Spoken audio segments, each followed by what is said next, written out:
Hi friends, sweet pongal ಮಾಡೋದು ಹೇಗೆ ಅಂತ ನೋಡೋಣ. ತುಂಬಾ ಟೇಸ್ಟಿ ಇರುತ್ತೆ. ನೋಡಿ, ಅಕ್ಕಿ 1 ಲೋಟ ಇದೆ, ಹೆಸರುಬೇಳೆ ಅರ್ಧ ಲೋಟ ಇದೆ. ಹೆಸರುಬೇಳೆ ಹುರಿದಿಟ್ಕೊಂಡಿದ್ದೀನಿ. ಈಗ ಚೆನ್ನಾಗಿ ತೊಳ್ಕೊಳ್ಬೇಕು.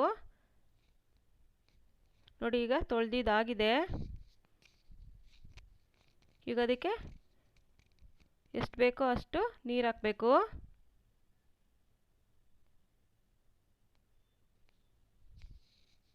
ಬಿಸಿನೀರು ಹಾಕೋದ್ರಿಂದ ಬೇಗನೆ ಆಗುತ್ತೆ.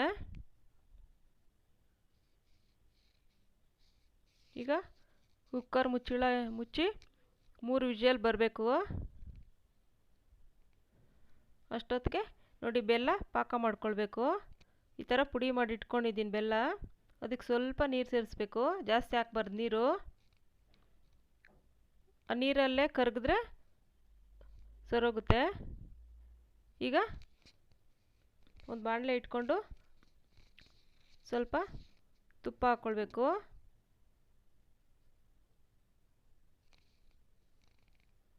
ಅದಕ್ಕೆ ಗೋಡಂಬಿ ಸ್ವಲ್ಪ ಫ್ರೈ ಆಗಲಿ.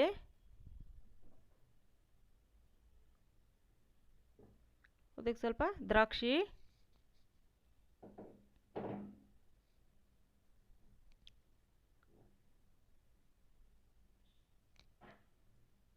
ಲೋ ಫ್ಲೇಮಲ್ಲಿ ಇಟ್ಟು ಫ್ರೈ ಮಾಡ್ಕೊಳ್ಬೇಕು, ಇಲ್ಲಾಂದರೆ ಸೀಯುತ್ತೆ.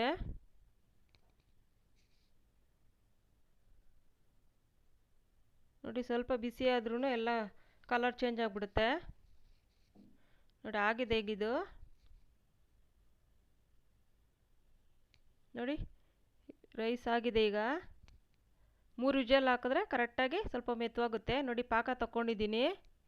ಏನಿಲ್ಲ, ಬೆಲ್ಲ ಕುದಿಸ್ತೀವಲ್ಲ, ಒಂದು 5 ನಿಮಿಷ ಕುದಿಸಿದ್ರೆ ನೀರು ಸ್ವಲ್ಪ ಹಾಕಿ ಅದೇ ಗಟ್ಟಿಯಾಗುತ್ತೆ. ನೋಡಿ, ಆ ಪಾಕನ ಅನ್ನದೊಳಗೆ ಬಗ್ಸ್ಕೊಳ್ಬೇಕು. ನಮಗೆ ಸ್ವೀಟ್ ಎಷ್ಟು ಬೇಕೋ ಅಷ್ಟು ನೋಡಿ ಹಾಕ್ಕೊಳ್ಬೇಕು. ಕರೆಕ್ಟಾಗಿ ಅದ ಇದೆ.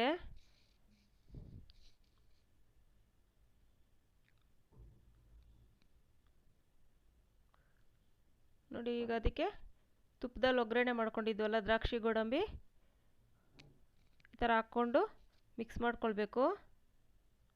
ತುಂಬಾ ಟೇಸ್ಟಿ ಇರುತ್ತೆ.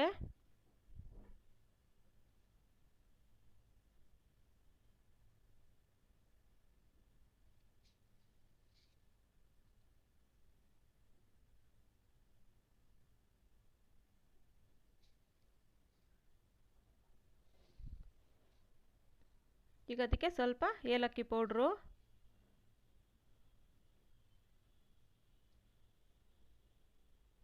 ನಾನಿಲ್ಲಿ ಮೀಡಿಯಮ್ ಅದಕ್ಕೆ ಕರೆಕ್ಟ್ ಸ್ವೀಟ್ ಹಾಕಿದ್ದೀನಿ. ಬೆಲ್ಲ ಸ್ವೀಟ್ ಜಾಸ್ತಿ ತಿನ್ನೋರು ಸ್ವಲ್ಪ ಬೆಲ್ಲ ಜಾಸ್ತಿ ಹಾಕ್ಕೊಂಡ್ರೆ ಚೆನ್ನಾಗಿರುತ್ತೆ. ನೋಡಿ, ಕಾಯಿ ತುರಿ ಹಾಕಿದ್ರೆ ಹಾಕ್ಬೋದು, ಇಲ್ಲಾಂದರೆ ಪರವಾಗಿಲ್ಲ. ಹಾಕಿದ್ರೆ ಟೇಸ್ಟ್ ಇರುತ್ತೆ. ನಾನು ಇಲ್ಲಿ ಹಾಕಿದ್ದೀನಿ, ತುಂಬಾ ಟೇಸ್ಟ್ ಬರುತ್ತೆ.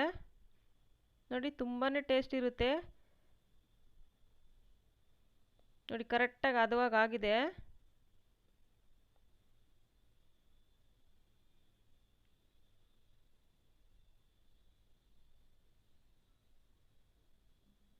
ನೋಡಿ, ಈ ಹದ ಇರಬೇಕು. ಸ್ವಲ್ಪ ಗಟ್ಟಿ ಇದ್ರೂ ಚೆನ್ನಾಗಿರಲ್ಲ. ಈ ಥರ ಮೆದುವಿರಬೇಕು ಸ್ವಲ್ಪ. ಈಗ ಸರ್ವಿಂಗ್ ಬೌಲ್ಗೆ ಹಾಕೋಣ.